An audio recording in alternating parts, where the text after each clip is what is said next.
Following on right principles and methods come true actions.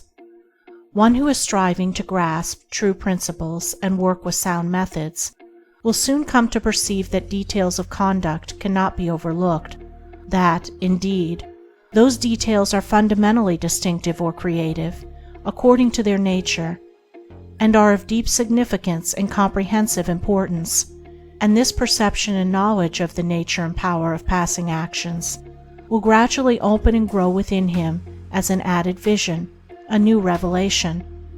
As he acquires this insight, his progress will be more rapid, his pathway in life more sure, his days more serene and peaceful. In all things, he will go the true and direct way, unswayed and untroubled by the external forces that play around and about him. Not that he will be indifferent to the welfare and happiness of those about him, that is quite another thing, but he will be indifferent to their opinions, to their ignorance, to their ungoverned passions. By true actions, indeed, is meant acting rightly towards others, and the right doer knows that his actions, in accordance with truth, are but for the happiness of those about him, and he will do them even though an occasion may arise when someone near to him may advise or implore him to do otherwise. True actions may easily be distinguished from false by all who wish so to distinguish, in order that they may avoid false action and adopt true.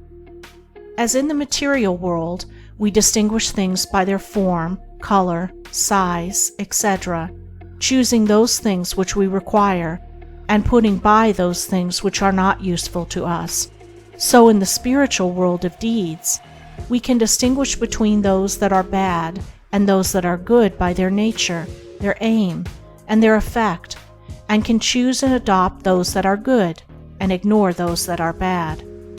In all forms of progress, avoidance of the bad always precedes acceptance and knowledge of the good. Just as a child at school learns to do its lessons right by having repeatedly pointed out to it how it has done them wrong, if one does not know what is wrong and how to avoid it, how can he know what is right and how to practice it? Bad or untrue, actions are those that spring from a consideration of one's own happiness only, and ignore the happiness of others, that arise in violent disturbances of the mind and unlawful desires, or that call for concealment in order to avoid undesirable complications. Good or true actions are those that spring from a consideration for others, that may arise in calm reason and harmonious thought framed on moral principles, or that will not involve the doer in shameful consequences if brought into the full light of day. The right doer will avoid those acts of personal pleasure and gratification which by their nature bring annoyance, pain, or suffering to others, no matter how insignificant those actions may appear to be. He will begin by putting away these. He will gain a knowledge of the unselfish and true by first sacrificing the selfish and untrue. He will learn not to speak or act in anger, or envy, or resentment, but will study how to control his mind, and will restore it to calmness before acting, and most important of all, he will avoid, as he would the drinking of deadly poison, those acts of trickery, deceit, double-dealing, in order to gain some personal profit of advantage, and which lead, sooner or later, to exposure and shame for the doer of them. If a man is prompted to do a thing which he needs to conceal, and which he would not lawfully and frankly defend if it were examined of witness, he should know by that it is a wrong act, and therefore to be abandoned without a further moment's consideration. The carrying out of this principle of honesty and sincerity of action, too, will further lead him into such a path of thoughtfulness and right doing as will enable him to avoid doing those things which would involve him in the deceptive practices of other people.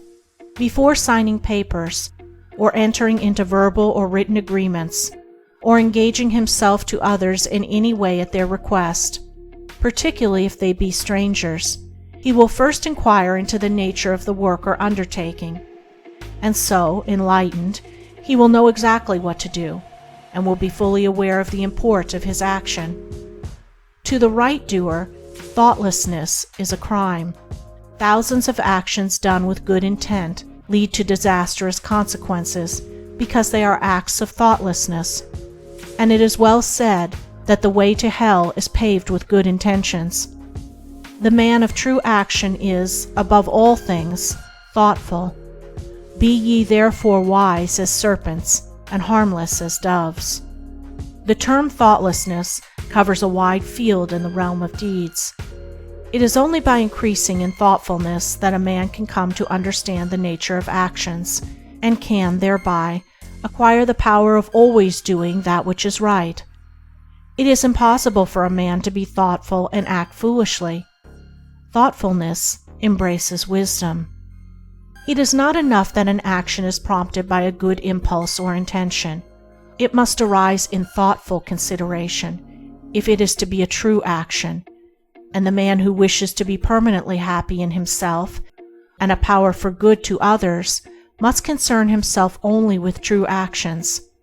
"I did it with the best of intentions" is a poor excuse from one who has thoughtlessly involved himself in the wrongdoing of others. His bitter experience should teach him to act more thoughtfully in the future.